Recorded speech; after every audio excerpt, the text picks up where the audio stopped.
Let's do this thing. So, where we left off last time was leading up to the real events of the revolution. We did the Stamp Act, Quartering Act, and other things that began to move towards what would eventually become a revolution. Something that's very important to do is to use the fancy term, to not think ahistorically and to really historicize each moment. The revolution is not inevitable. It's not something that from the Stamp Act on, or the Sugar Act on, that colonists want revolution, want revolution. It's really just not the case. And as we'll see in in the course of these slides, revolution was not actually something that and came easily. And also, we need to draw the distinction between the thinking about revolution and the actual conflict itself. There's a there could have been a scenario in which, sure, British troops fire on colonial protesters and the Boston Massacre happens. Colonial protesters fire back. Lexington and Concord, that battle happens, and then they make peace somehow, right? They figure it out, they make peace, and then that's that. But it didn't happen that way. But it's always just important to remember not to project into the future what we know. They didn't know that. We got TJ here in drive-in, Franklin and shotgun, John Dickinson in the back, lesser known founding father. We'll talk about him in a second. Okay. So 1774 to 1776 are really crucial moments in the revolution. There's a bunch of these tea parties. The Boston Tea Party is the most famous, obviously. People looting, people taking stuff that's not theirs for a political gesture. It is a political gesture, right? As Martin Luther King would have said, to be a historical, I suppose, as Martin Luther King would have said, right? A riot is the voice of the voiceless. It is a political statement, even if it's not intended to be so. I mean, these tea parties, people were, people had been drinking all day. They were, destroying private property, all of that kind of stuff. They were kind of chaotic scenes, but nonetheless, they had a strong political message that was being sent to the British. Well, the British don't like it. Lord North wants to intimidate and punish the colonies, so Parliament passes some laws that do just that. Before 1774, you could make an argument that the British are not doing what they're doing to be punitive. They're not trying to punish the colonists. They just think the First Quartering Act is necessary because the French and Indians might invade. The Sugar and Stamp Acts are necessary because we fought a war to protect you and we think you should pay for some of it. That's not necessarily like trying to punish the colonies. From 1774 on, with the coercive acts, it is pretty clear that they are trying to punish the colonists. The Boston Port Act effectively shuts down the port of Boston, Boston being the kind of epicenter of agitation against Parliament. Administration of Justice Acts. This basically takes away power from, again, the Massachusetts legislature. Again, Massachusetts is the target here because they're the most radical of the colonies. Massachusetts Government Act. This allows officials to be tried, royal officials, so representatives of the crown, get to be tried in London rather than in Boston. Right. So obviously, this is a huge blow to colonists who think that these governors and officials are corrupt. They think if they're corrupt, they want to try them in Boston, not have them shipped back to London to get a more favorable hearing. Second Quartering Act, this opens up actually private homes for people to stay in. Before, it was simply like barns and outbuildings that soldiers could stay in. Where this now opens up private residences. And then lastly, the Quebec Act, which isn't really part of the Coercive Act, but it's passed around the same time, and the colonists see it that way. It limits the ability, basically, for the colonists to take French land. it makes Quebec all the way down to the Ohio River. So we know that Quebec now in Canada is north of the St. Lawrence River. This puts it all the way down into what is now Ohio, effectively then creating a colony or a province that the colonists won't be able to go in and take. Because it's been recognized as semi-independent territory. It also recognizes Catholicism as the official religion of Quebec, which is a huge, the colonists see this as, forget about it. The colonists don't like Catholics, they don't trust Catholics, and the idea that somehow Quebec is getting more freedom, these Catholics are actually getting more rights than these largely Protestant colonists, right? They're incensed over it. Okay, so what do? They have a Continental Congress. In the tradition of the Albany Plan of Union that Franklin and them organized in 1754, in the tradition of the Stamp Act Congress, they hold another Congress. Basically leaders from the different colonies getting together and saying, what are we going to do about this thing? And they meet in 1774. Here we have 12 out of 13. No Georgia. Georgia will eventually get their act together, but it's pretty late in the game when they actually show up. So we've gone from 7 of 13 at the Albany Plan of Union to 9 out of 13 at the Stamp Act Congress. And now we have 12 out of 13. So again, this tells us that more colonies are buying into the idea that, one, they're unified. Two, they need to have some kind of unified response. So what do? They establish various measures. The Suffolk Resolves and the Declaration of Resolves, you can remember these together because the Suffolk Resolves is the it's like good cop, bad cop, or, the dovish and the hawkish kind of policies. The Suffolk Resolved is the hawkish one. This is bad cop, right? It's saying we need to immediately repeal the intolerable acts, right? We mean business. Where the Declaration of Resolves is another option, which is the more like, well, just let's figure out, let's a solution here, right? So they get a little bit of both there, saying, well, maybe they'll bite on one or the other. Continental Association, this basically forms committees, various committees that are going to have the responsibility of actually enforcing the economic sanctions of the Suffolk Resolves, the bans, the boycotts. These associations are the ones that if people don't abide by the rules of, i.e. don't buy British products, don't drink British tea, these committees are the ones that will go out and effectively beat you up, tar you, feather you, which tarring and feathering is not nice. You can imagine having hot tar poured on your body, 3rd-degree burns, and then having feathers dumped all over that hot tar. That is something that could definitely, certainly in the late 18th century, could potentially kill you. So again, interesting to think of this when we think of patriotism, right? And especially in kind of our modern moment of, the patriotic thing to do is to not follow, right, the rules in like a COVID-19 kind of scenario, where that has not been the case for the majority of American history since the Revolution. That the idea is if you went against the general will, as it were, you were going to be called out, you're going to be punished. And that's what these associations did. And then they go, yeah, let's maybe get together in May of 1775. Let's get together next year. Remember, it's not, this is not, you can't just have a Zoom meeting in 1775. You've got to travel hundreds and hundreds of miles over very difficult terrain. So they say, okay, we got to go back to our various colonies, run it by the legislatures, and then we'll come back in 75 and we'll talk about it.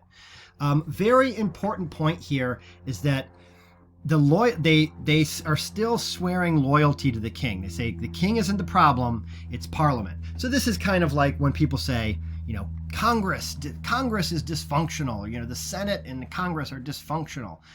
That's not revolutionary. It's not saying we need to have a revolution and overthrow the United States government, right? That would be a revolutionary thing.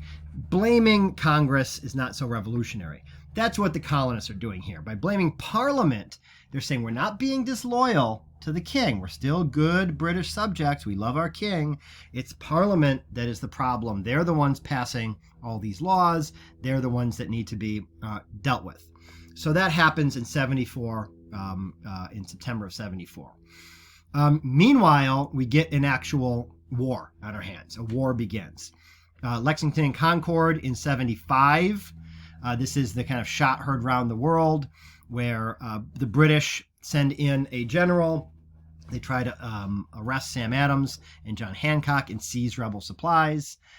Again, keep this in mind when we think of the Second Amendment and the right to bear arms. That is directly a response to what the British were trying to do in seizing of arms. Just like the First Amendment is a response to the Zenger case and the Stamp Act and the various ways in which press freedoms were limited during this time period.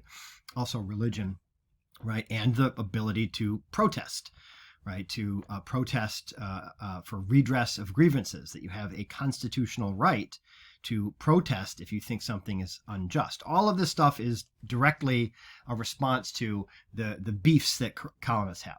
Okay, so what happens? The British are rebuffed, they're pushed back, they retreat to Boston, and this kind of sets the tone for the war, that the British forces mainly hunker down in cities and colonial centers, even though there are hotbeds also of resistance.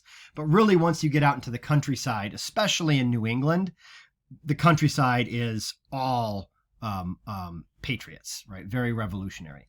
To draw a kind of parallel to modern times, this is the case of what's happening and has been happening literally the entire time you've been alive in Afghanistan. Right, that coalition forces are, if it's Kandahar, it's safe. But once you go out into the country, the people are not going to be very sympathetic to your cause. That's what happens during the American Revolution. Folks out in the country don't like the British at all. In 2 weeks, you have thousands of colonial militia camped outside of Boston, not laying siege to Boston necessarily, but they're ready to fight back if the British do mount an offensive. Ticonderoga, the Battle of Ticonderoga happens. Benedict Arnold, we don't get into. He's a traitor. They go up there and they seize it because it's a strategic location near Quebec, and that's where all the cannons and gunpowder is. So they're basically arming themselves, ready for a long fight. 1775, the Battle of Bunker Hill or Breed's Hill. The British do win, but it's very, very costly to them. They lose a lot, and then they send a ton of troops over. Then the Siege of Boston continues, and then it's on. This is the official, the war has started. This is actually very British in that it's the Prohibitory Act, right? Basically saying we prohibit you from rebelling, a very British response to the rebellion, the kind of tisk finger wagging. You're not allowed to do this. Washington is the general who's the main guy in charge. He almost loses in New York, in White Plains. He escapes to White Plains, and he benefits from the British going to winter quarters. This is common in this time period, and even, again, to use the Afghanistan example, it's common even today in 2020, that armies don't fight in the wintertime, right? It's too cold. If the terrain is too rugged, you just basically stop, and then when the spring comes out, you get back at it again. That gives them time to regroup and move forward. Okay, just the highlights here. We know this image in the back, right? Join or die. This is, again, recirculated during the Revolutionary period and then recreated into the Gadsden flag, right? The Don't Tread on Me flag, which is a sign of patriotism during the Revolutionary period. Not just something for people to put on their monster trucks, but rather a genuine sign of dedication to a revolutionary cause. 76, Battle of Trenton. You might not know what a Hessian is. Hessians were largely German, what is the word I'm looking for? Mercenaries. They're people who were paid to fight. Patriots beat them down pretty bad. It's a big win for the Patriots. Princeton is another big dub. These two, Trenton and Princeton, are not very far apart, so they're starting off some good momentum here. Saratoga in 1777 is another win. And then at this point, Britain says, yeah, actually, how about we have a little peace treaty? Colonists aren't having it. They're emboldened. They're winning. And moreover, the Battle of Saratoga is when France recognizes, hey, look, these colonists are fighting the British and they're winning. Let's back them because we're still pissed about everything that happened in the previous decades, all these wars with England. So even though they were fighting, obviously, during the French and Indian War, they were largely fighting the colonists. Here they say, look, we just don't like the British. It's not you guys. So we're in. And that's a big shift in momentum. Valley Forge is a big loss, big setback. 78, the British turn towards the south. Benedict Arnold, previously who we saw at the Battle of Ticonderoga, goes to the British side. Why would the British go to the south? Well, there's a reason. They're fighting in Massachusetts. They're fighting in New England, in New Jersey, New York. This is the hotbed of patriot belief. So no one in the countryside supports them. Very few people support them.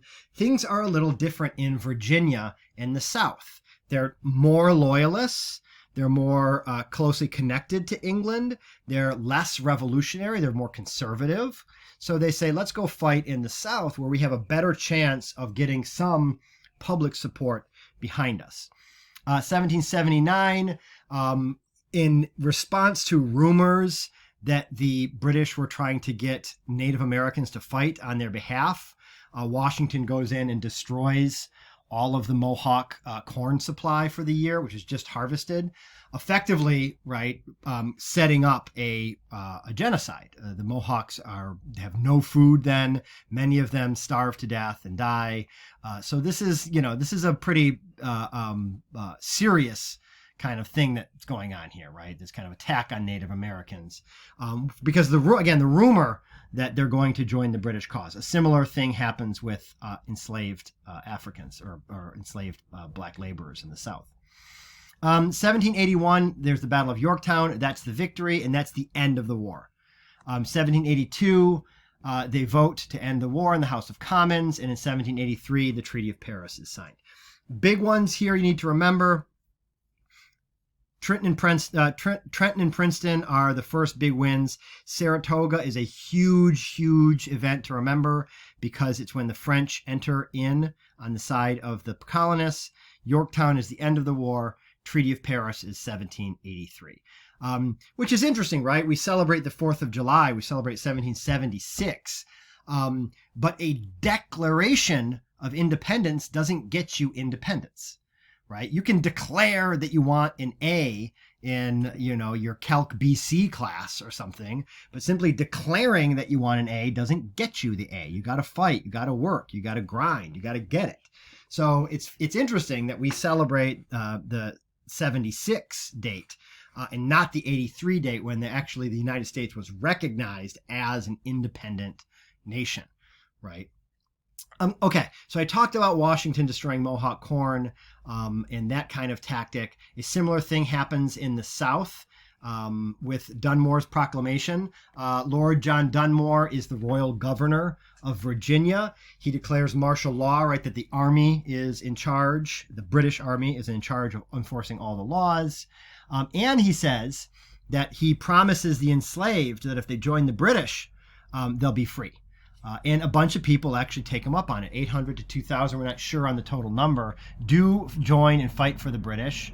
And so there's a little politics here, and that in response to this and out of fear of this, Washington issues orders to re-enlist free black troops. Free black troops were initially, so free black Northerners, this isn't enslaved Southern black laborers, but rather free black Northerners were allowed to join.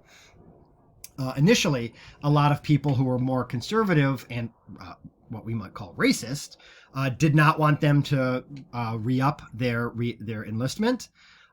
This was not a good PR look, right? When the British are saying we're going to emancipate and end slavery, to have the Patriots saying we won't even let free blacks fight, forget about ending slavery. Not a good look, so Washington tries to respond with this, right? Washington knows that black insurrection is a huge colonial fear. There are counties in the South that are majority black.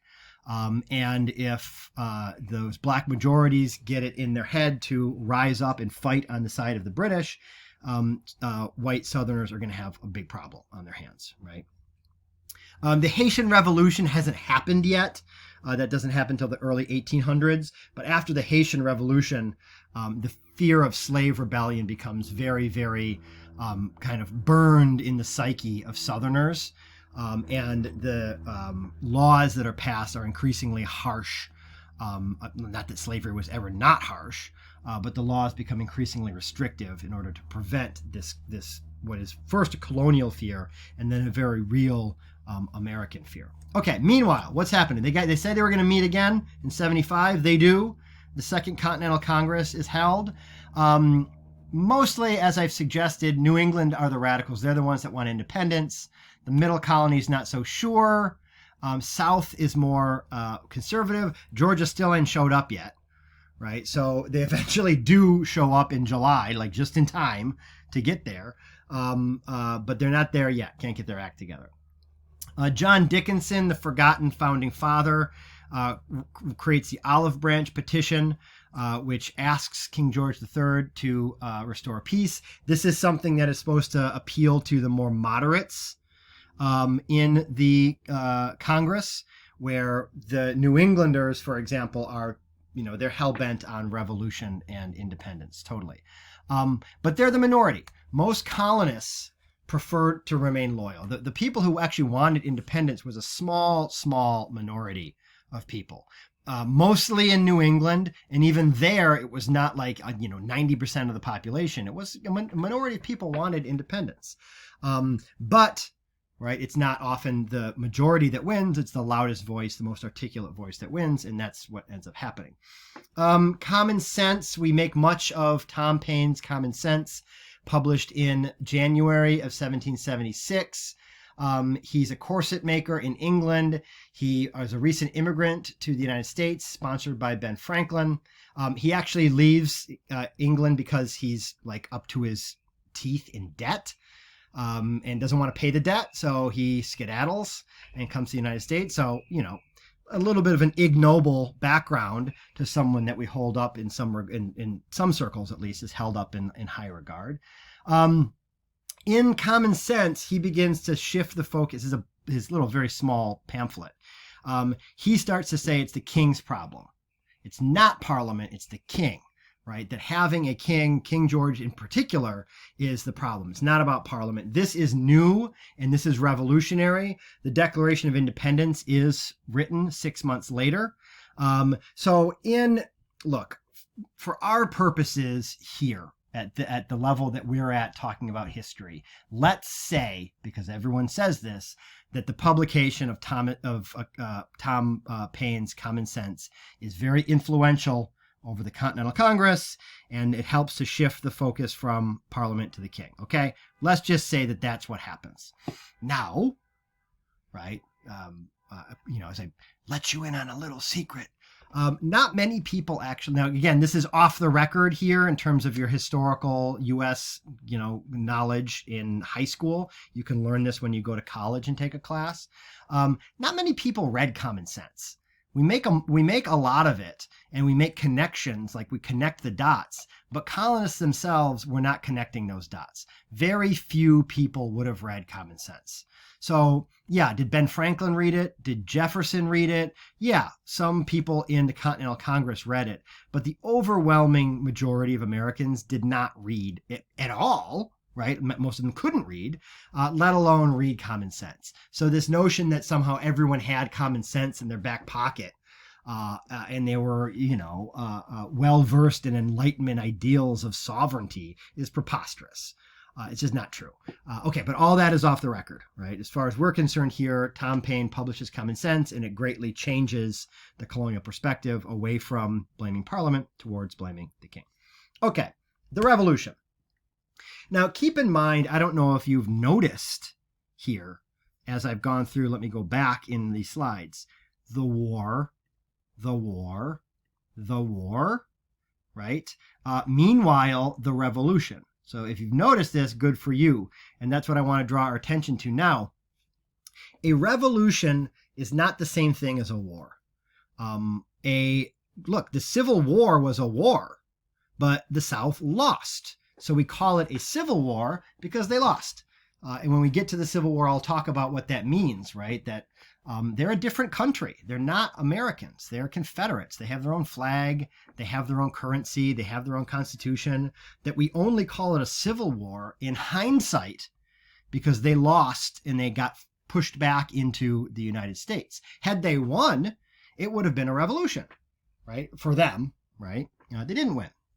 So similarly here, the war could have just been a skirmish. It could have been a civil war. It could have been an uprising, a rebellion that was put down, and then things got back to normal, right? So a revolution only happens because they win. Another important thing, a war is about, bing, bing, boom, boom, right? That's a war. It's shooting, it's tactics, it's strategy. That's what a war is. It happens on battlefields. A revolution includes that. But a revolution is also,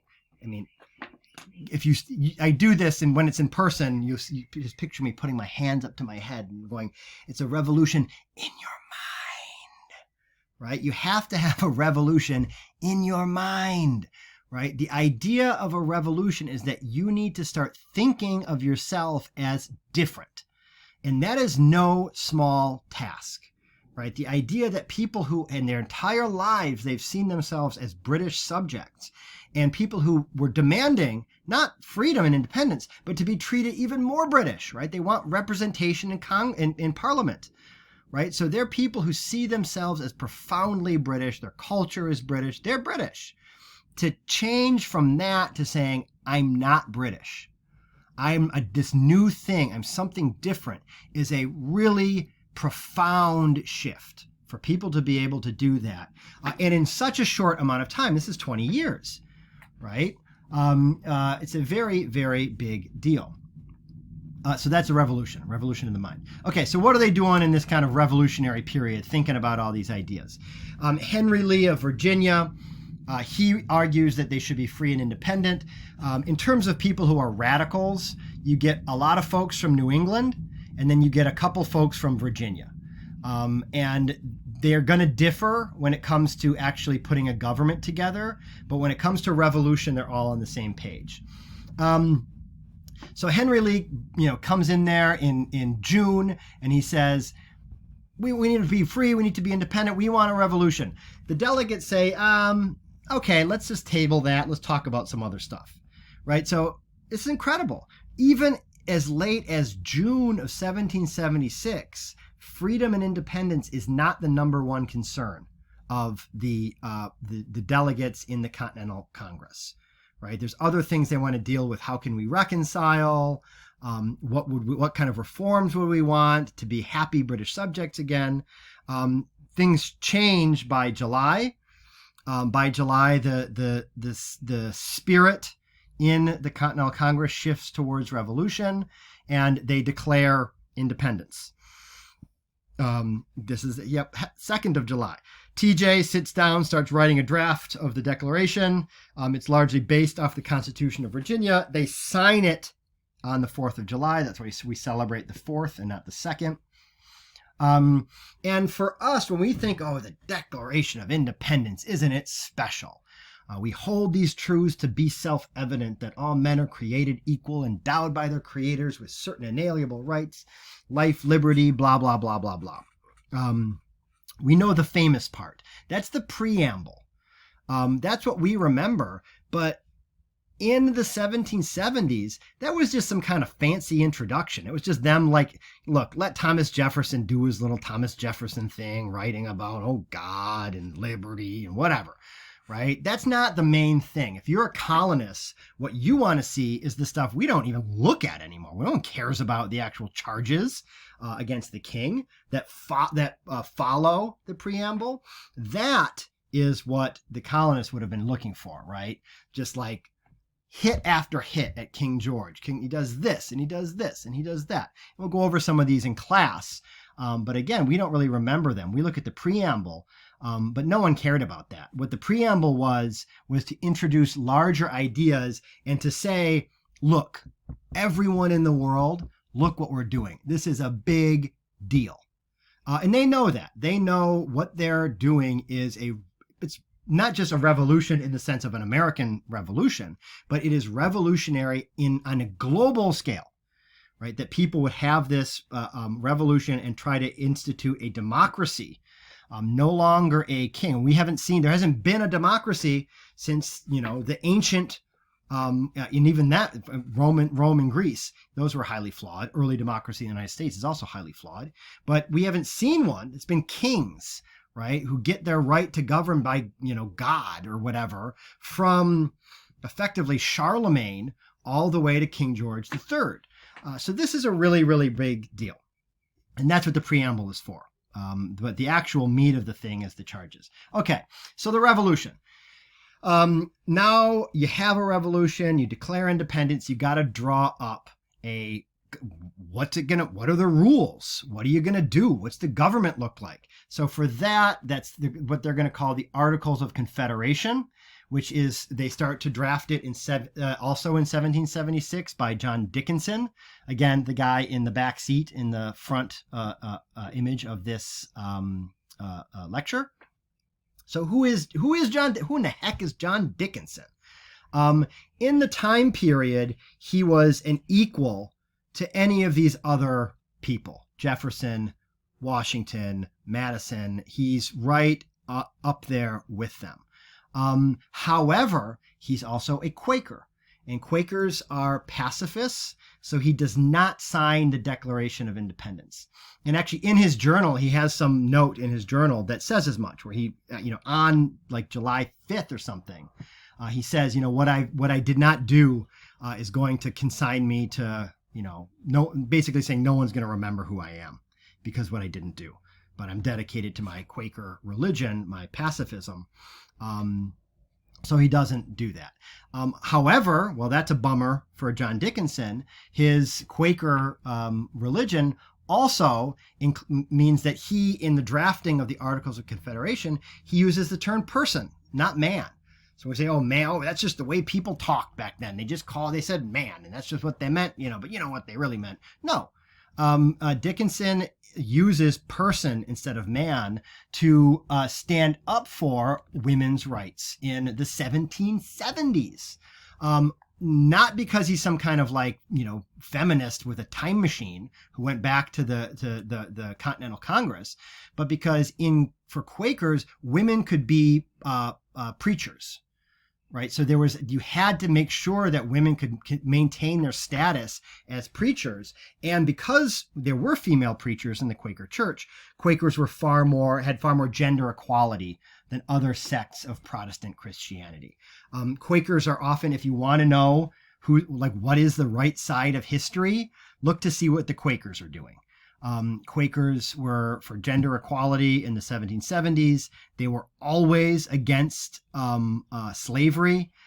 You can basically look at what the Quakers believe, and kind of that's a pretty good metric, at least for the past couple hundred years, a pretty good metric of what should I be thinking versus what should I not be thinking. Again, he wants to abolish slavery. He writes that into the first draft of the Articles of Confederation. None of it makes it in the final document. The final document is a little, it doesn't know what it wants to do. It wants to establish authority, which you need to do for a government, but it doesn't want to claim too much power. It creates a very, very weak central government, obviously because what's the big fear that the colonists have? They don't want to have a revolution to throw off some tyrannical government and then just have a brand new tyrannical government that's homegrown. So they really don't want to give the government too much power. But a government has to have power to work. So let's look a little bit more closely at the Articles of Confederation. And here are some images. I'll talk about land ordinances in a second, which is important for this time period. It is the governing document. It's the OG Constitution. Before there's a Constitution, there's the Articles of Confederation. It is the governing document from the Treaty of Paris to the Constitutional Convention. I know it's confusing. Continental Congress, Constitutional Convention, all of that. Continental Congress, first and second, is wartime stuff. That's the Declaration of Independence. And then the Constitutional Convention is where they go, look, this is a piece of garbage. This Article of Confederation doesn't work. We need a new thing. And that's in 87. Keep in mind, you might not notice this, but George Washington becomes president in 1788. He's the first elected president in 1788, which means from 1783 to 1788, there's other guys that are the executive, but we don't remember them. We don't remember John Hanson. John Hanson is technically the first leader of the United States. But under the Articles of Confederation, it was like a rotating job. Different people did it for a year and then you leave. And they didn't really do much anyway. They didn't really have any power. So it's not until they write up the Constitution that they say, look, we need a guy to do this for a few years and people should just vote for him. So there's that. So what do they actually do for the Articles of Confederation? Land Ordinance of 1785 means the government can sell land. Why is that so important? Because they can't pass any taxes. There's no way the government can really raise revenue aside from just taking the land they've now acquired from the British and dividing it up, right, in very logical, right, this Enlightenment stuff, rationality, all of that, dividing it up and helping to fund public education. And this system starts in Ohio and it moves all through the Northwest territories, which was Ohio, Indiana, Illinois, Wisconsin, Michigan, dividing, townships up. And then, you can buy land in Boston and if it's, this parcel in this number, exactly what piece of land you're buying here, right? And they use the money to fund the government. They also use that money to help fund public education. One of the first concerns of the leaders of the United States is we need a good public education system because people need to be educated to actually function in a democracy. You can't have idiots voting. People need to go to school and learn and be able to read the Constitution and understand what politicians are saying, because if they don't, they can just be, right, they can fall in love with some tyrant, right, some demagogue or something, right? So main concern here of the founders. It starts in Ohio. It eventually goes to almost all the United States. There's a reason why when you fly to New York or something on a clear day, you look out the plane window, you see all those. Now it's increasingly circles. It's an agricultural thing, but county lines are always squares. Roads are up and down, vertical, lateral. Northwest Ordinance is part of the Land Ordinance bills, and it opens up again these states up here for a settlement, and they are new states. So this is a big deal. And if you look at colonial maps, it kind of looks like they just kind of projected the states in the east all the way west, right? So Virginia just kind of kept on going all the way west. Georgia just kind of kept on going. They say that's ridiculous. We're going to create new states and admit new states into the Union instead of just expanding the old ones. They also didn't allow slavery in these territories. This is a really big deal. Because it's a big win for people who are abolitionists, and it's a big win for people who don't want to compete with slave labor. So again, part of the reason that people don't want slavery is because it's morally reprehensible. But another reason people don't want slavery, independent farmers who are growing crops and selling their crops on the market don't want to have to compete with some other farmer that doesn't pay the laborers any wages. There's no way they can compete. If I'm a farmer in Wisconsin or Michigan and I hire 15 workers to help me with my crop and I pay them a wage, I can't compete with the person that has 15 or 20 or 50 enslaved laborers. So people are also for abolition for that economically self-interested reason. Anyway, needless to say, Native Americans aren't really hot on this idea. It's their land. They don't recognize the U.S. claims. They fight back, they attack, they kill settlers. Washington actually sends in troops to defend these settler colonies and put down Native rebellions. Interestingly also, I think we'll talk about the Whiskey Rebellion in the next slide. Washington does not himself go here.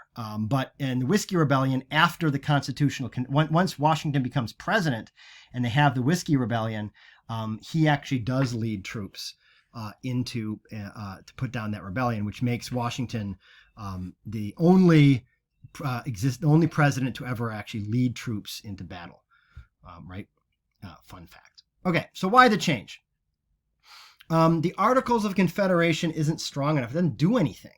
Right? You need 9 out of 13 colonies need to agree, so a supermajority to pass any laws. Federal government can't levy taxes. There are no taxes. Can't print a national currency.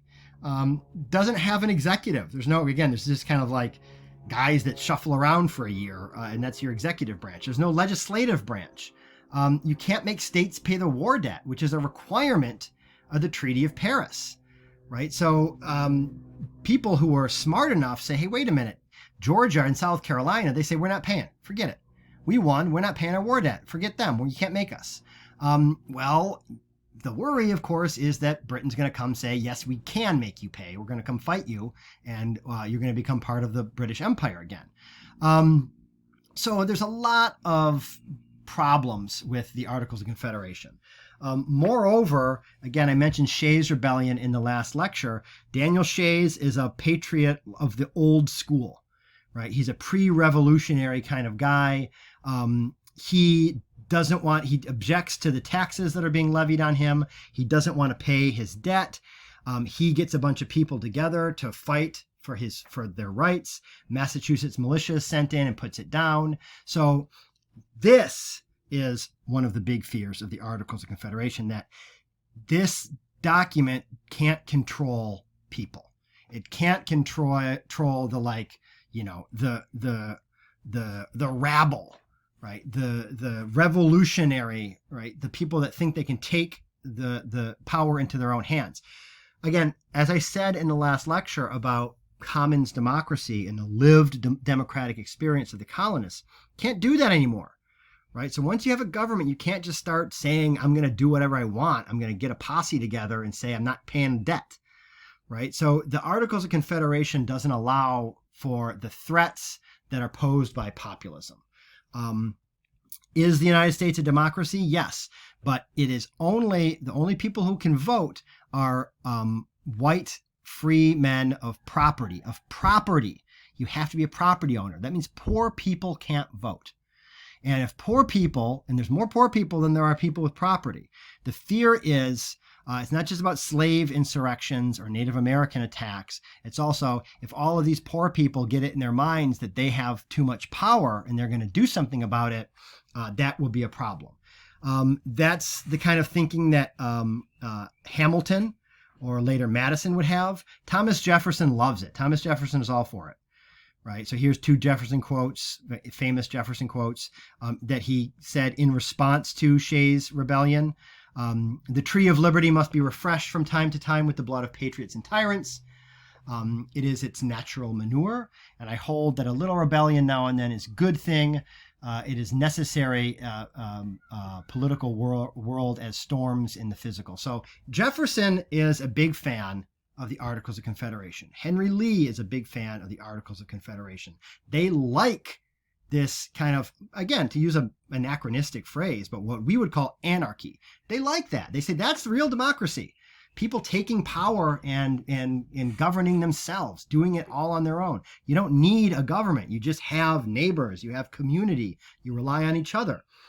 Others, people who we'll learn to call federalists, so that would be anti-federalists. People like Jefferson are anti-federalists. Others like Adams or Madison or Hamilton are more federalists to varying degrees. Madison is kind of on the fence a little bit. And they're the ones that want stronger federal power. Okay. So let's talk about the plans that they come up with. Oh, it's one more thing to say, right? People often like to say, oh, the Constitution limits the size of government. The Constitution protects our freedoms. But remember, the Constitution actually, when they come up with it, it gives the government way more power than the Articles of Confederation did, right? So the original kind of document that governs the United States is gives far more power to the people. limits the size of government to a much greater degree than the Constitution. So it is one of these ironies of history that people in 2020 like to talk about how the Constitution limits the size and scope of government, but it actually in the 1780s dramatically increased the size of government. Okay, so they come up with a couple different plans. They get together, again, remember, this is at the, right, let's go back here, Constitutional Convention, right? They have a Constitutional Convention, and they say, let's have a couple different plans. The first is the Federalist Plan, which is based off James Madison's Virginia Plan. It's a bicameral legislature. And one other thing to say here about the Constitutional Convention, the delegates are largely a self-selecting group of people, right? The people who are really dead set against the idea of getting rid of the Articles of Confederation, they don't go. So Jefferson is off in France doing his, Thomas Jefferson stuff. So he doesn't go. He doesn't like it anyway. He wouldn't have gone. No John Hancock. He doesn't go. Patrick Henry doesn't go. So the most radical Articles of Confederation supporters don't go. Obviously, this is not a great plan because you don't have your voice in the room, and you're even the most radical person at the Constitutional Convention is not as radical as the people who don't show. Okay, so anyway, back to the Virginia Plan. Bicameral legislature, that means two chambers, bicameral, a lower house, which would be elected by the people, and then an upper house, which would be selected by the lower house from candidates named by the state legislature. So the state legislature says these 5 guys are up for election to become basically senators. And then the lower house, the House of Representatives, vote on it. That is actually how they initially do it. This changes with the 17th Amendment, which is the direct election of senators. They don't have the direct election of senators at the Revolutionary period. Legislatures can nullify any state law that violates the Constitution. It is representation based on population. Great. It has an executive. Executive has veto power over Congress. They never really define if it's one person. Could be several people. Are there term limits? Are there not term limits? And then there's a judiciary, right? So a court system, which would be supreme judges appointed by the national legislature, and then inferior courts too. Supreme Court, and then federal courts. Okay, so that's the Federalist Plan. Based on the Virginia Plan. There's some issues here. One, it's representations based on population. So small states don't like that, right? A small state with a low population says, well, wait a minute, you're going to have more votes than we would have because you have more people there. That's why Virginia likes it, big population. A state like New Jersey doesn't like it because they're small population. They come up with a compromise called the Connecticut Compromise, which is eventually what we get. Lower house based on population, right? So this is Congress is based on population. That's why the census is so important. And then the upper house is one state, one vote. They eventually make it, right, one state, 2 votes. States now have 2 senators, right? So that's one sticking point. Slavery, which is related to representation. This is a deal breaker in 1787. It is, right, the deal breaker at the beginning of the Civil War. And then the power of the executive. How much power should they have? This is a visual of what they end up with. Bicameral in one house, unicameral in the other. They end up saying this House of Representatives is based on population, which the Virginia Plan satisfies. And then each state has 2 senators, which satisfies the New Jersey Plan, right? And then both Congress and the House of Representatives have to pass laws. You can't pass a law just in the Senate without the House ratifying it. And we'll talk much more about this in class. We'll look at some diagrams and try to understand how all this stuff works. Okay. The delegates, they don't want to talk about slavery. Right. So the first way that they punt here is Article 1, Section 9 of the Constitution, which basically says, yeah, we can continue the slave trade until 1818. Right. So we'll give ourselves a couple more decades of slavery, and then we'll stop the slave trade. And then we'll stop slavery, but we'll stop the international slave trade. By then, they'll have enough slaves domestically, blah, blah, blah. An interesting point here is when you read this, the migration or importation of such persons as any of the states now existing shall think proper to admit, shall not be prohibited by the Congress prior to the year, right? So, wait, what? The migration or importation of such persons as any of the states now existing shall think proper to admit. What are they talking about? There's a way in which dumb pedants point of fact, the Constitution doesn't use the word slavery, therefore the founding you know what? It's absolute garbage.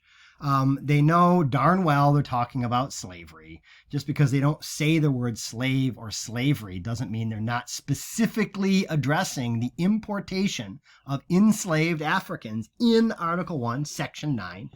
Technically, it doesn't say. This is why your English classes are so important, because what English classes teach you is to be able to read this sentence and understand that it's talking about slavery. So you don't end up like some kind of weird robot that says just because it doesn't use the word slave or slavery, it's not relevant. It's just absolutely not true. Article 1, Section 2. This is the infamous 3/5 clause. Representatives and direct taxes shall be apportioned among the several states, which may be included with respect to the numbers to the whole number of free persons, including those bound in service for a term of years, and excluding Indians not taxed 3/5 of all other persons. So if you're a free person, right, you're 100% person. For the census record, you're counted as one person.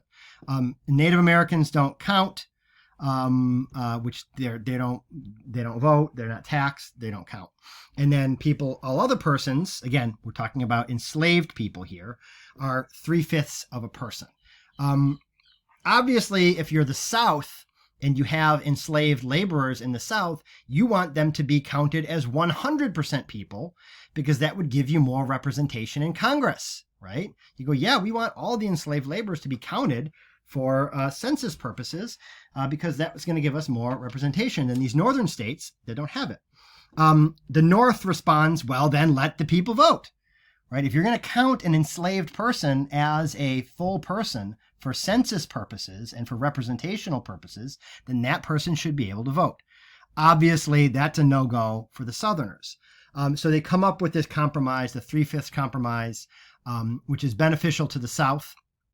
Remember, it's not the 2/5 compromise, right? It's the 3/5 compromise. So while it doesn't give them everything they want, it does give them 3/5 as opposed to 2/5.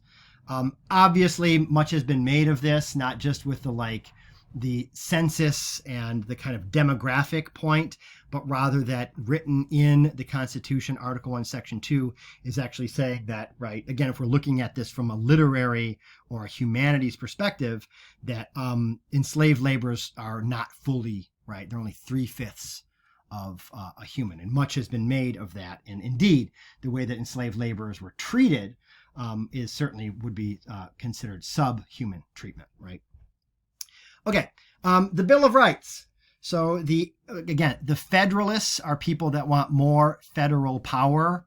This is the Hamiltons. This is the Madisons, although Madison is on the fence on this one. He eventually is anti-federalist. He's kind of in the middle. But Hamilton, the Adams, they want more federal power. The anti-federalists don't. The anti-federalists liked the old way. They liked the Articles of Confederation. So they say, we want some things tacked on to the end of the Constitution that are going to guarantee our rights. We're very worried that a strong federal government is going to end up being King George III Part 2. So they come up with the Bill of Rights, which is the first 10 amendments of the Constitution, right? We know some of them are famous, some of them are less famous. Freedom of speech, religion, press, assembly, petition. Freedom of speech. This comes out of things like the Zenger case, out of the censoring of newspapers in New England, of religion. This is them not wanting to establish any official religion, like the Quebec Act did, for example, establish Catholicism as the official religion in Quebec. Freedom of press, again, this has to do with printing presses and the ability to criticize the government in print. And then the freedom to petition your government for redress of grievances. This is effectively what has been called the poor man's printing press. If you're not, Ben Franklin had his own printing press. A lot of people in this period did. But if you're poor, you should be able to go out and protest and march and demand, petition the government for redress of grievances, right? That's what the First Amendment protects. Again, very important in our current moment in American history. Right to bear arms. This is Lexington and Concord. This is the idea that we don't want to have a standing army. We don't trust a standing army. We don't want, they wouldn't have said we don't want police because it doesn't exist really. But they don't want people whose job it is to have guns and control the population. They're very, again, anti-federalists are very wary of that. They say we don't need it. We can just do it ourselves, right? So right to bear arms, right, for well-regulated militia, all of that. Second Amendment.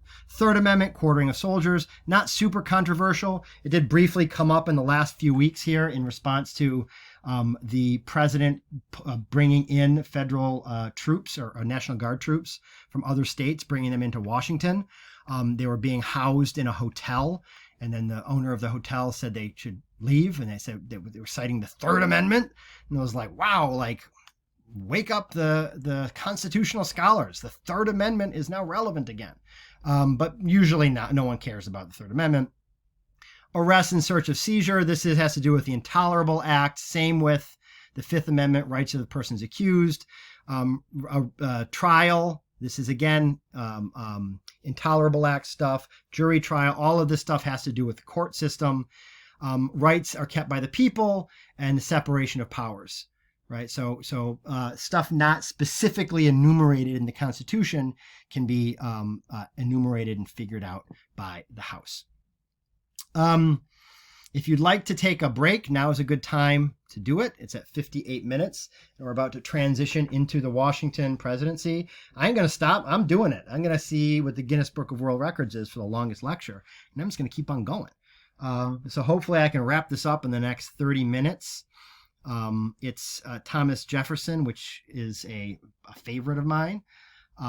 So that'll be tough, but let's try to do it. But if you want to take a break, by all means, do it. Get out of here. All right, we're at an hour. So let's go. Washington. So he's the first president. He is the first president elected. Remember what happened in that weird space between 1783 Treaty of Paris and 1788? Articles of Confederation doesn't have an executive. It just has this weird executive council. So the Constitution says, hey, we need like a guy. We got to have a guy that's going to be the leader, and let's figure it out. Everyone likes George, so let's have George do it. He's the first president, and he establishes the first precedents. No one has had this democracy since like the ancient world, right? So, and they got to realize that whatever they do is going to set precedent. They are also, this new government, conscious of the fact that even though they had a rebellion and sloughed off English rule, they still are inheriting a lot of English ways of thinking. And in England, right, the laws in England, common law, some of it is written down, some of it isn't, right? So there's all kinds of things that you do in Parliament that are things that are like they're written down. You can find them somewhere and you know it's a law. Other things are just tradition.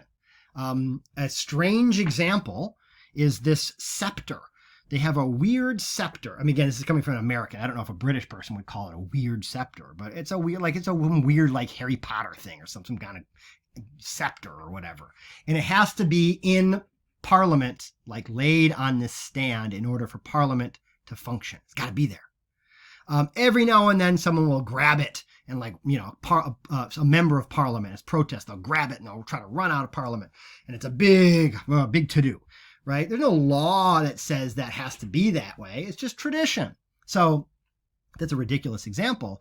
But the United States also inherits this tradition, this British tradition, that once you do something, once you make it a certain way, you just do it that way.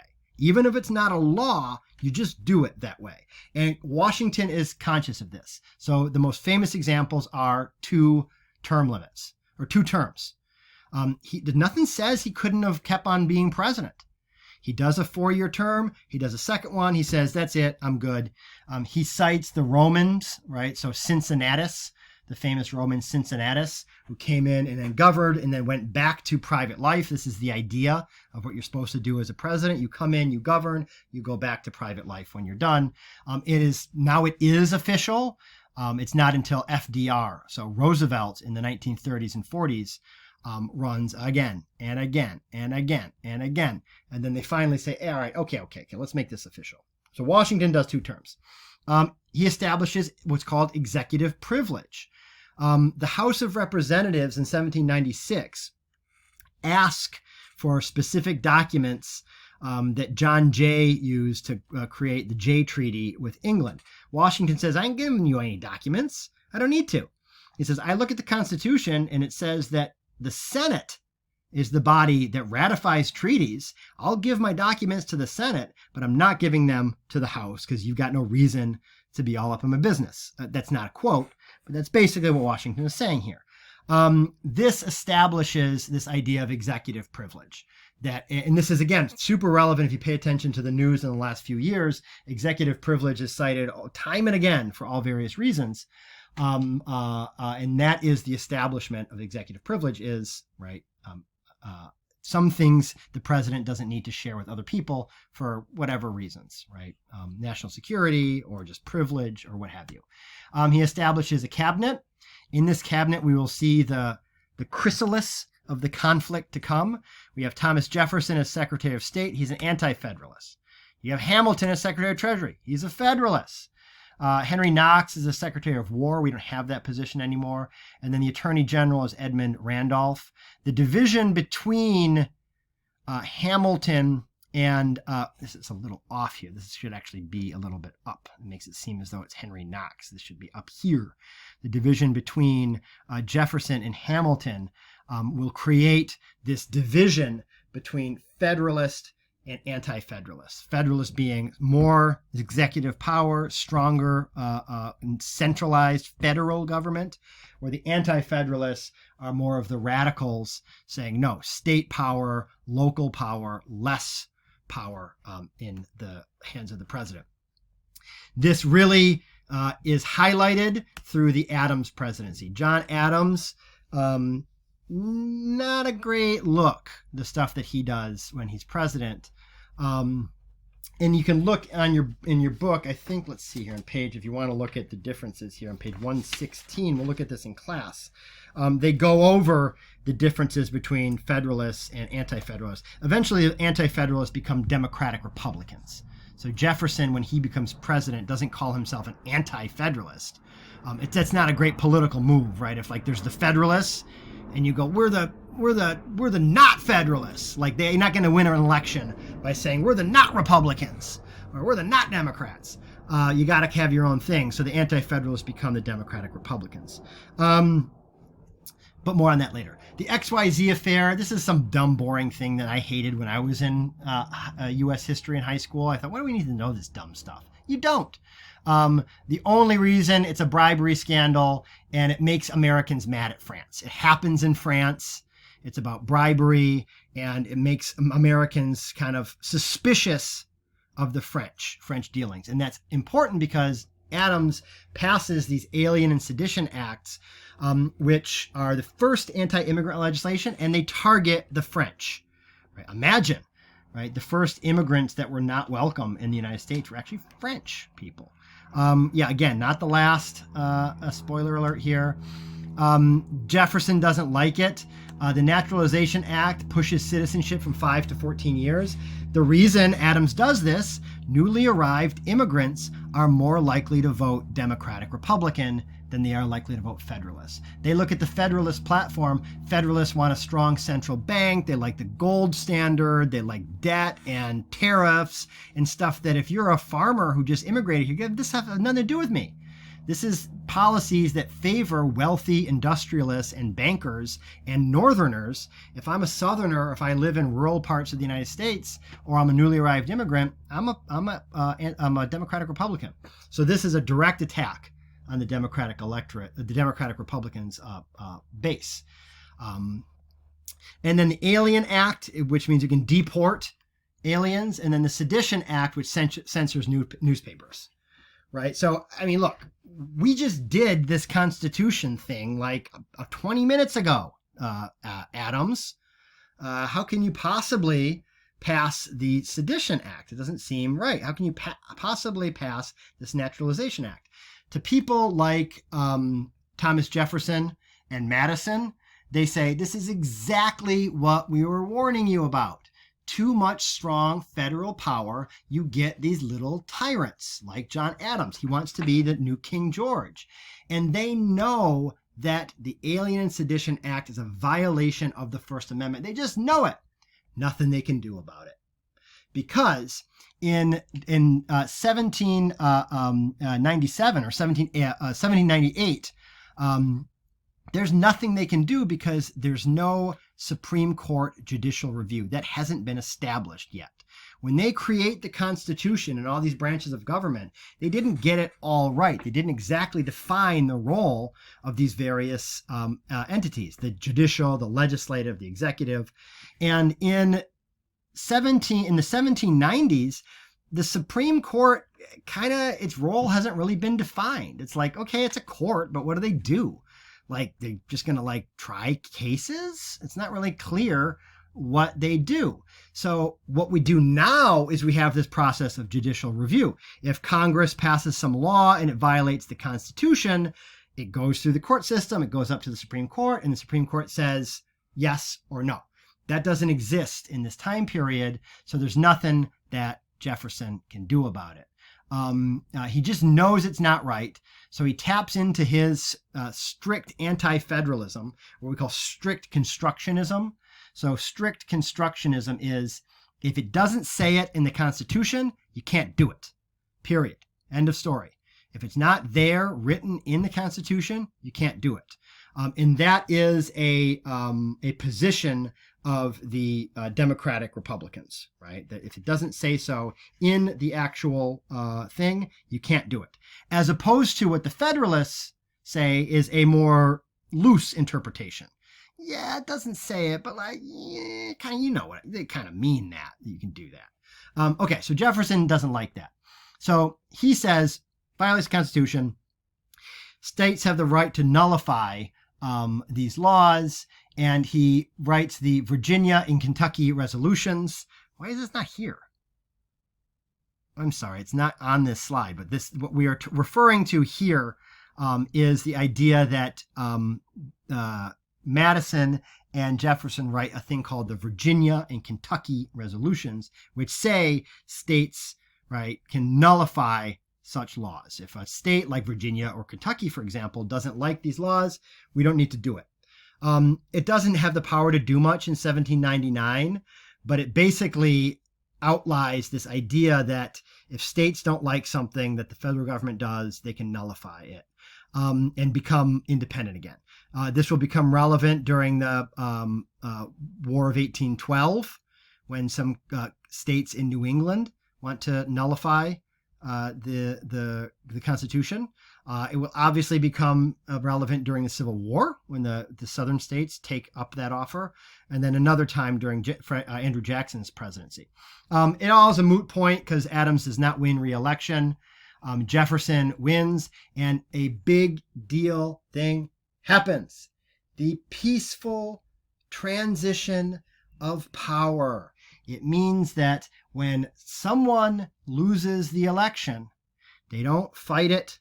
They don't not step down. They say, okay, I lost. The other person can come in and be the president now. That's what John Adams does. God bless him. That's what John Adams does when Thomas Jefferson wins. And it has continued every single time a president has been elected. The peaceful transition of power, a very, very important idea in American government. that, God forbid, right, if it ever didn't happen, you would basically have an enormous constitutional crisis, the likes of which we really haven't seen since, right, the Civil War. So the peaceful transition of power is very relevant and continues, right, to be relevant in the 21st century as it was in the 19th. Okay. Thomas Jefferson. The Revolution of 1800 is what Jefferson calls it. He says, this is it, man. We're going to get back to basics here. First principles. He knows that the Declaration of Independence is the real document. I mean, he wrote the damn thing, right? Right. So the Declaration of Independence, this radical freedom, this small government, this almost pre-revolutionary, organic, lived democracy, commons democracy, all power in the hands of the people. That's what he wants. He didn't even like the Constitution, right? But if nothing else, we're going to have a strict interpretation of the Constitution, right? We're not going to have this loose interpretation that Adams did.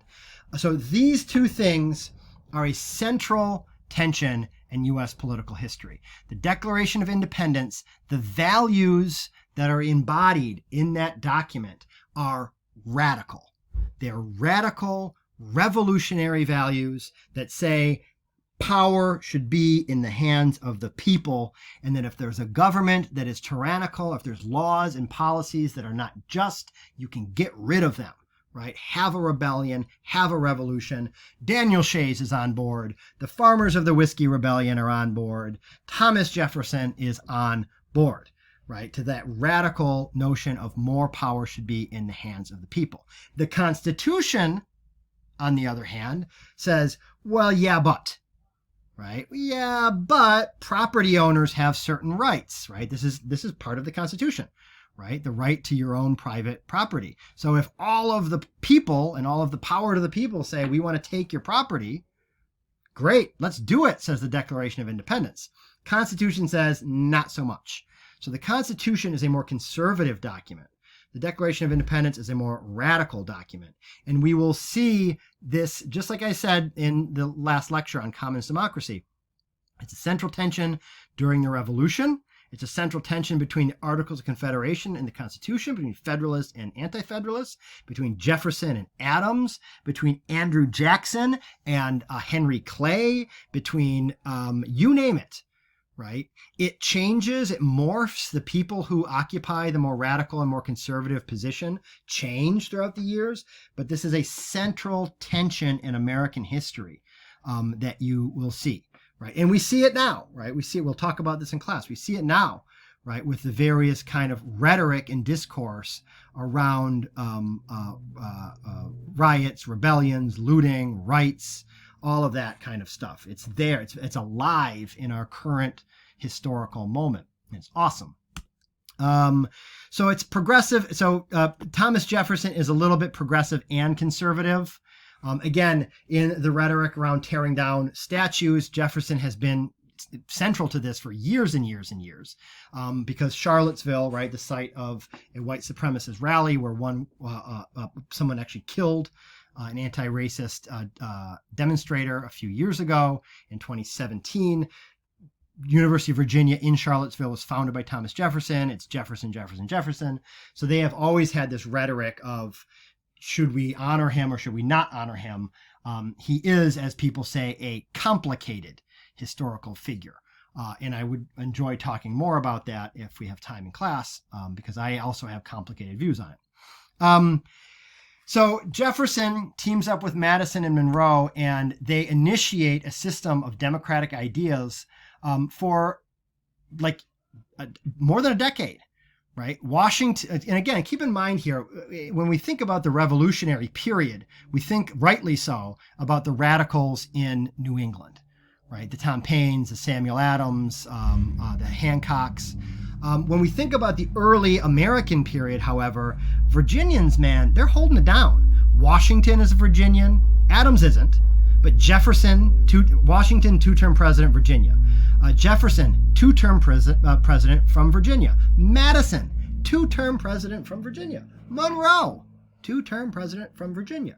So really, the Virginians really put their stamp on early governance and the executive branch in particular. Meanwhile, the Federalists implode, right? So John Adams is not a good look. A lot of people say, hey, look, he's a little King George again. They don't have much power. However, they have put a lot of people in the court system. And although they can't win an election anymore, right? People don't like them at the executive level. They don't particularly care for them in the legislative branch. They have a lot of power in the judiciary, and with one guy in particular that I'll talk about, James Madison. So while the Democratic Republicans try to pass what would be considered fairly radical policies, once it gets to the Supreme Court, it dies because it's largely a federalist institution, and they have a at the court level, they're going to be strict with their interpretation of the Constitution, and they're not going to allow it to happen.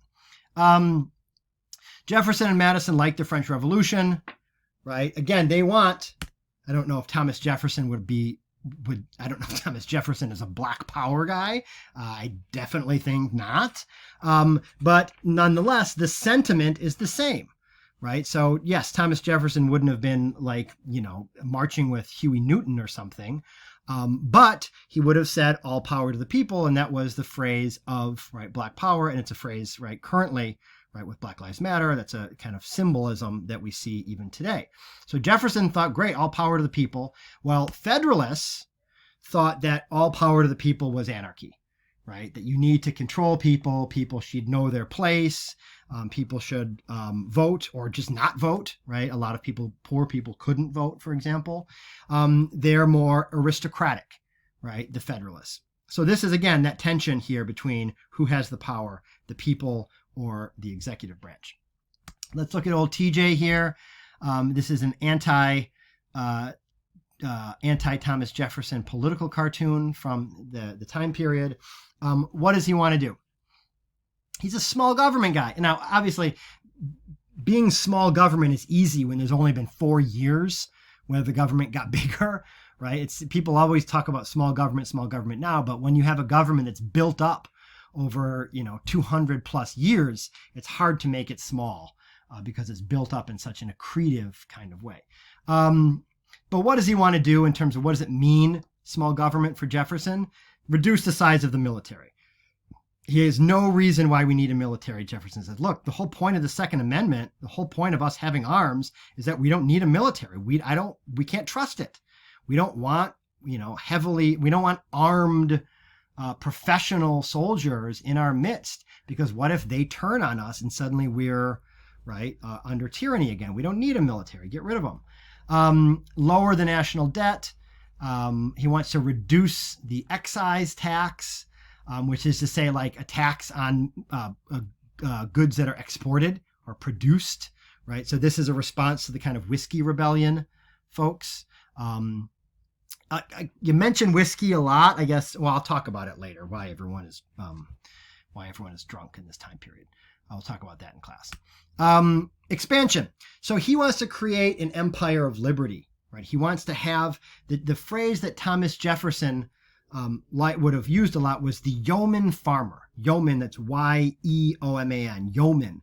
A yeoman farmer is someone who has a small plot of land and a family, and they farm and they create enough to feed their family, and maybe they create enough even to make their own clothes and spin their yarn, or they trade and barter with their neighbors. Maybe the neighbor has a lot of sheep and yarn, you have a lot of corn, and you make whiskey and you trade with your community.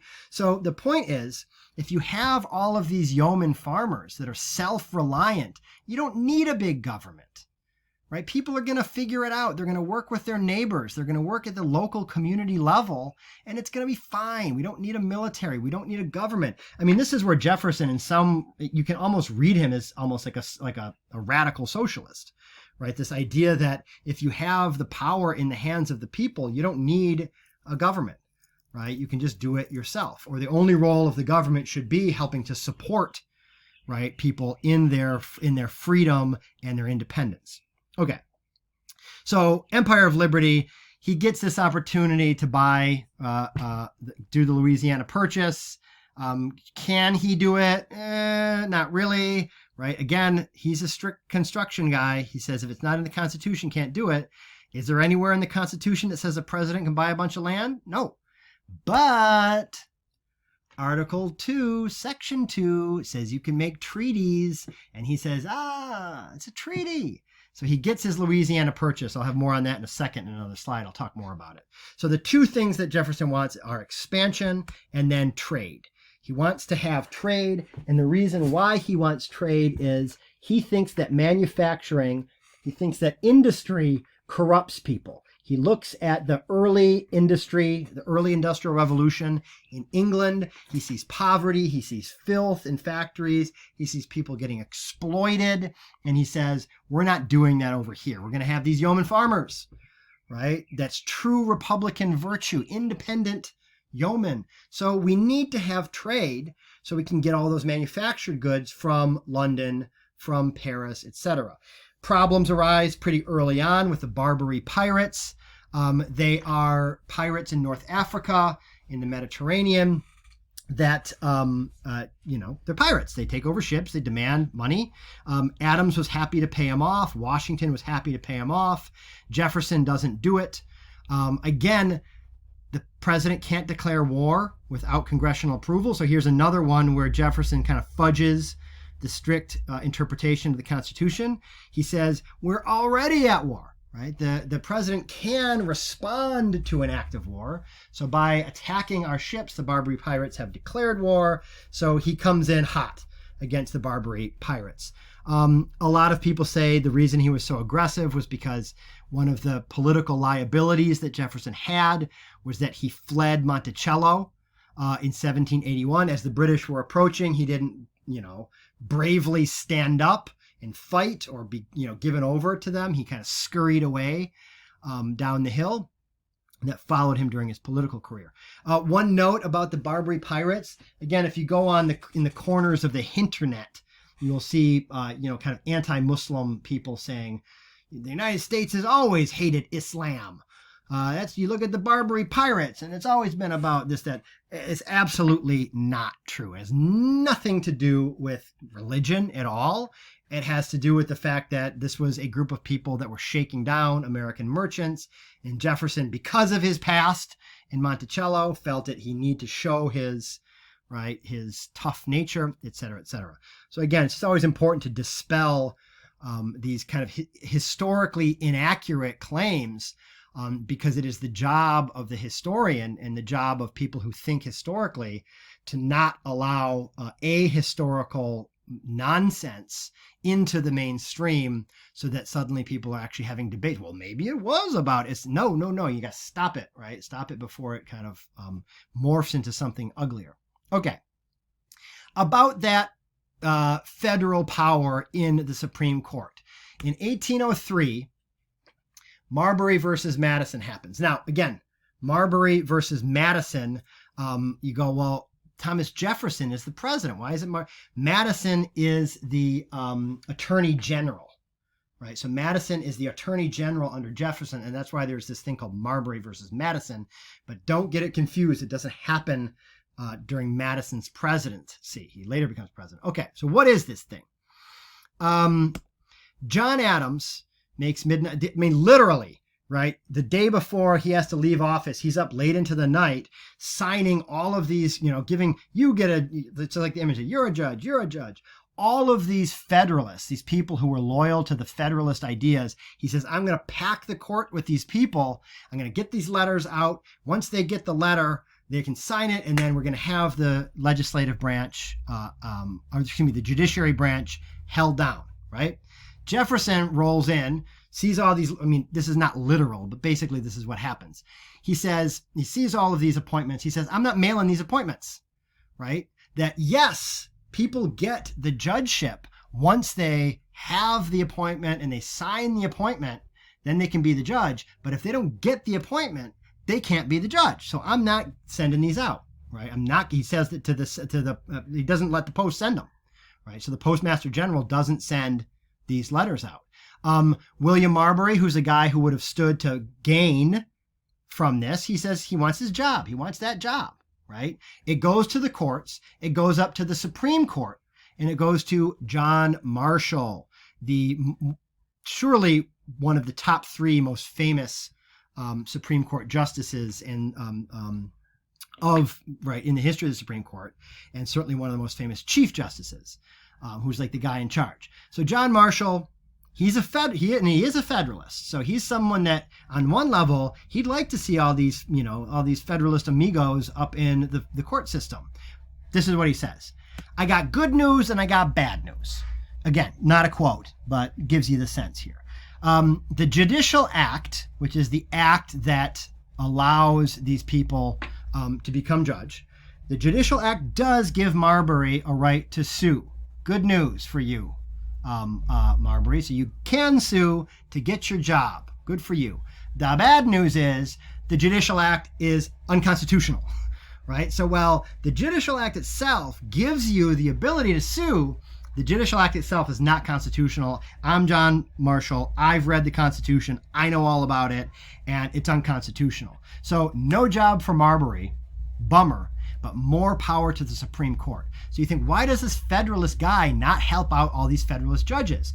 Because he loses 1 to gain 2, or really to gain 3 or 4 or 5, right? It's one little loss for William Marbury and the Federalists, but by saying this law is unconstitutional and the Supreme Court gets to say whether a law is or is not constitutional, he basically just made the judicial branch very, very powerful, right? It's certainly a co-equal branch of government to the executive or the legislative branch. So John Marshall does that. And again, think back to the Virginia and Kentucky resolutions here.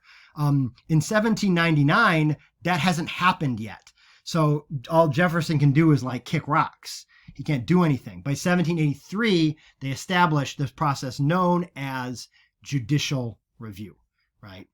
And this is why you'll always hear about, it's the Supreme Court ruling this or the Supreme Court ruling that. If a law is passed at a state or the federal level, and people sue and say it's not constitutional, ultimately goes to the Supreme Court. They get to decide. Okay, more detail on the Louisiana Purchase. Jefferson wants a little deal. He gets a big deal. What is the big deal? France, right? That's French territory. Again, the last time we checked, all of the land west of the Mississippi was Spanish. There's another whole, some shenanigans happen between France and Spain that we don't need to worry about. It's some AP World stuff, if that. France gets the land back. France needs the money. Napoleon needs the money.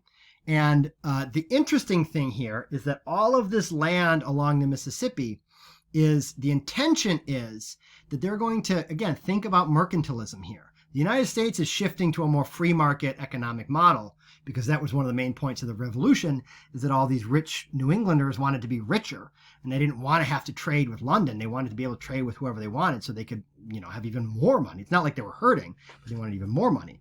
France is still in the mercantile model, and their thinking is we're going to use all of this land to build crops or to grow crops that we can send down the Mississippi and send to Haiti, which only grows sugar and indigo, right? Because that's where the money is. And then the slaves and people living in Haiti can eat the stuff that we grew along the Mississippi, right? So again, this kind of Rube Goldberg contraption kind of thing happening. Unfortunately, the most successful slave rebellion in history happens, the Haitian Revolution led by Toussaint Louverture, and they don't have Haiti anymore. Right? France no longer has Haiti, so they don't need the territory anymore, so they get rid of it. So the United States suddenly is doubled in size overnight, effectively, right? It's a really, really big deal. And we'll talk more about the Haitian Revolution tomorrow. Okay, last slide, hour 30. Let's get this done quickly. Other highlights of his presidency, the Embargo Act, we'll talk more about in class. Ask me questions about it. France and England are at it again, going back and forth with the shenanigans. The United States is caught in the middle. They try to figure out a way to solve it. They can't. It basically ends Jefferson's ideas about trade. And then the whole Aaron Burr thing. He doesn't get the VP nomination for the second term. He kind of goes off the deep end from there.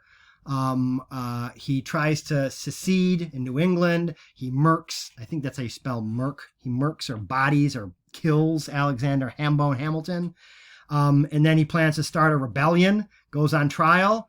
John Marshall lets him off. Again, right? Let off the old Federalist buddies. And that is the Jefferson presidency, clocking in from the Revolutionary period, Lexington and Concord, to 1807 in 1 hour, 31 minutes, and 31 seconds.